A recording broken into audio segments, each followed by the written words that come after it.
Hej alle sammen. Det er vinter, det er snevejr, det er koldt, og det er mørkt om morgenen, når vi står op.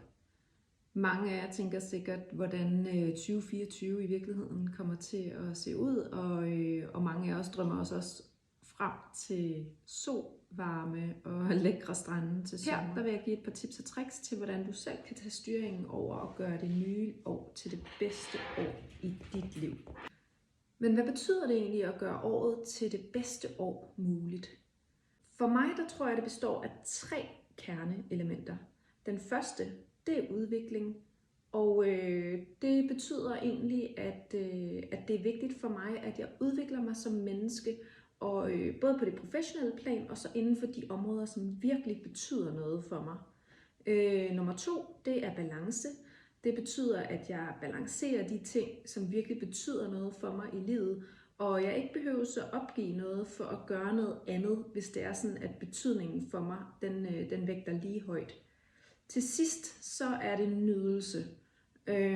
Og for mig, der betyder det i virkeligheden, at jeg lever på den måde, hvor jeg ligesom husker at nyde hver eneste dag, og jeg ikke kun tænker på dagen som noget, der skal overstås, for jeg ligesom kan komme videre i teksten. Så altså virkelig bare husker at være i nuet, og husker at nyde at grine med mine børn, og husker bare at slappe af i det.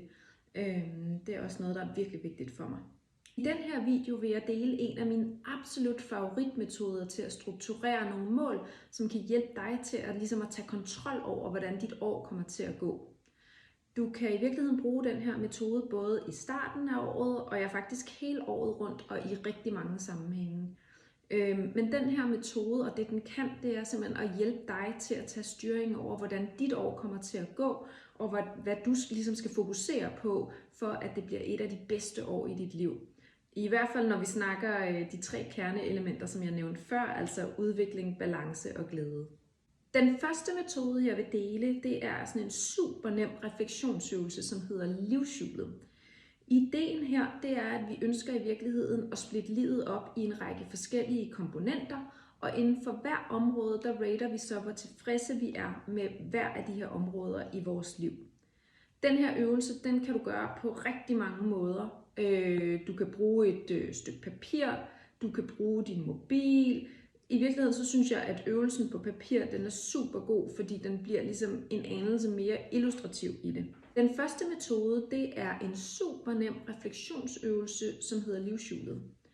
Ideen her, det er i virkeligheden, at vi ønsker at splitte livet op i en række forskellige områder, og inden for hver område, der begynder vi så at rate, hvor tilfredse vi er med det her område i vores liv.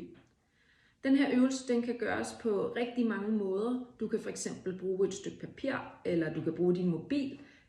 Personligt så synes jeg, at øvelsen på papir er super god, fordi den bliver sådan en anelse mere illustrativ i det. Men det, som den her metode kan, det er i virkeligheden at hjælpe dig selv til at tage styring over, hvordan dit år kommer til at gå, og hvad du skal fokusere på, for at det bliver et af de bedste år i dit liv. I hvert fald, når vi snakker de 3 kerneelementer, som jeg nævnte før, det vil sige udvikling, balance og glæde. Du starter med at tegne en rund cirkel, og den her cirkel, den deler du så op i 3 lagkagestykker. Hver stykke repræsenterer henholdsvis din sundhed, dit arbejdsliv og dine relationer. Så når du har gjort det, så har du altså et hjul med 3 overordnede områder. Når det så er på plads, så skal du dele hver tredjedel ind i yderligere 3 områder. Så det vil sige, at du ender med et hjul, som samlet set har 9 forskellige områder. Okay, hvis nu du ikke er papirtypen, så kan du i stedet liste de her 9 områder, som jeg afslører lige om lidt, ned på en liste på din telefon. Inden for sundhed dog, der har vi 3 underkategorier, som er krop, sind og sjæl. Man kan også kalde dem fysisk sundhed, mental sundhed og spirituel sundhed. Krop, sind og sjæl, det er i virkeligheden bare den kortere udgave af det samme. Under kategorien kærlighedsliv har vi 3 andre underkategorier, nemlig romance, familie og venner. Og under arbejde, der har vi så mission, penge og udvikling. Nu har vi så delt hjulet op i de her 9 forskellige underkategorier. Og opgaven nu, det er simpelthen at rate de her forskellige kategorier på en skala fra 1 til 10, ud fra hvor alignet vi er inden for de forskellige kategorier. Alignet, det er måske sådan lidt sjovt ord, men med alignet menes sådan mere konkret, at det jeg bidrager med, er alignet med der, jeg egentlig gerne vil være her og nu inden for hver kategori.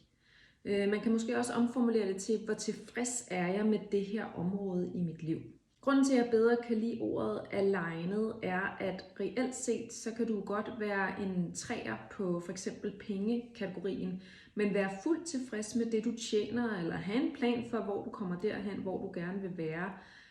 Og selvom du så kun er en 3'er, så kan du sagtens score dig selv som en 10'er, fordi du er alignet på det område, og behøver måske ikke umiddelbart tage nogle nye actions andet end det, som du i virkeligheden allerede har planlagt. Personligt så vil jeg opfordre til, at du går de her 9 områder igennem, og tænker over, hvordan du vil rate dig selv inden for hver område. I mellemtiden så kan jeg lige vise, hvordan min egne score så ud, da jeg sad og lavede den her øvelse i slutningen af sidste år.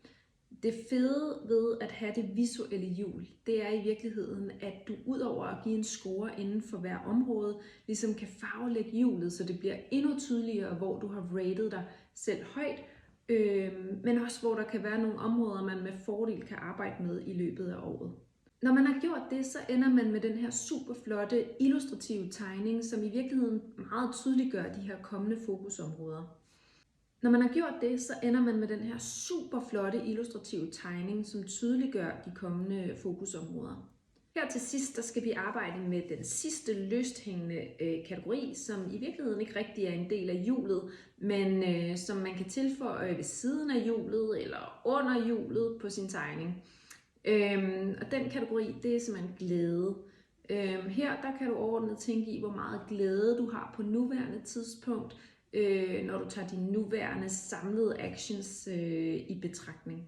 For mig personligt, så er glæden nok i øjeblikket en 7'er, men det er helt okay ikke at være på en 10'er, for hele formålet med den her øvelse, det er jo netop at få identificeret de her områder, hvor vi kan gøre noget mere for at komme et skridt nærmere netop det bedste år i vores liv. Teoretisk set, hvis vi var i stand til at komme til det punkt, hvor vi på alle 9 områder kunne score os selv en 10 ud af 10, og derfor også have glæden sådan helt op på en 10'er, jamen så vil vi nok være nået dertil, hvor vi vil være tilfredse med alle de 3 parametre, som jeg startede med at nævne. Med andre ord, så vil vi være tilfredse med den hastighed, vi udvikler os i, både som menneske og på jobbet. Vi vil have en god overordnet balance i vores liv, og sidst men ikke mindst, så vil vi nyde processen og sætte pris på hver enkelt dag i livet, og ikke bare se dagene som noget, der ligesom skal overstås. Så det her værktøj er faktisk overordnet ret fedt. Det hjælper os til tydeligt og visuelt at illustrere, hvor vi er inden for alle områder i vores liv lige nu, men også hvor vi gerne vil have de her numre eller lavkagestykker, om man vil, til at blive højere eller mere farvet, altså hvor vi gerne vil udvikle os mere. Når det er tydeligt for dig, hvor du er og hvor du gerne vil hen, jamen så er det også nemmere at lave de her målsætninger og actions baseret på det, du kan læse i diagrammet. Der findes rigtig mange mennesker, som ønsker at rykke sig fra et sted til et andet, men hvis du ikke ligesom klikker ind på dit eget liv og laver det her sanity check, jamen så kan det være mega svært at finde ud af, hvor man skal rykke sig fra og til, og man kan sige, uden den viden, jamen så kommer du sjældent videre. Men med det her livshjul, så har du allerede nået mega langt, og det næste du kan gøre, det er ligesom at kigge på hjulet, og inden for hver af de 3 områder, finde det område, som ser ud til at kræve mest arbejde eller forandring af dig. Jeg har for eksempel scoret body relativt lavt, da jeg ikke synes, at jeg lige nu er i mit livs bedste form, og jeg også synes, jeg har nogle sundhedsmæssige ting, som bestemt kunne være bedre. Så det her område, det er ligesom et område, hvor jeg er nødt til at få lavet en plan og nogle strategier for, hvordan jeg i virkeligheden får en bedre balance. Jeg har også scoret min sjæl lavt, men det område, det er jeg egentlig ikke sådan super bekymret over, fordi det er ikke et område, jeg sådan går særlig meget op i som menneske. Så det kan jeg egentlig godt leve med lige nu i forhold til, hvordan jeg ligesom prioriterer min tid. Men lige så snart du har forstået metoden her omkring livshjulet, så kan du i virkeligheden tabe ind i den når som helst på året, du har brug for. Det kan være, at du er i en periode, hvor du føler dig udbrændt. Det kan være, at du føler dig stresset, eller du bare sådan generelt er i tvivl om, du er der, hvor du i virkeligheden gerne vil være. Selve metoden tager 30 sekunder at skitse, og måske yderligere 30 at kategorisere. Og man kan sige, at den her øvelse, den skal man jo ikke lave for at slå sig selv i hovedet, hver gang man finder et område, som man kan arbejde på. I stedet så se det som en proaktivitet, et sanity check på de her forskellige områder af dit liv, og et check, som i virkeligheden gør det muligt for dig med åbne øjne at tage actions på en forandring, som du selv ønsker. Jeg håber virkelig, at du kan bruge metoden her til at blive klogere på dine egne udviklingsområder, og ligesom har lyst til at arbejde med dem. Fordi hvis bare jeg kan nå igennem til nogle af jer, så ved jeg i hvert fald, at den her video har givet værdi derude.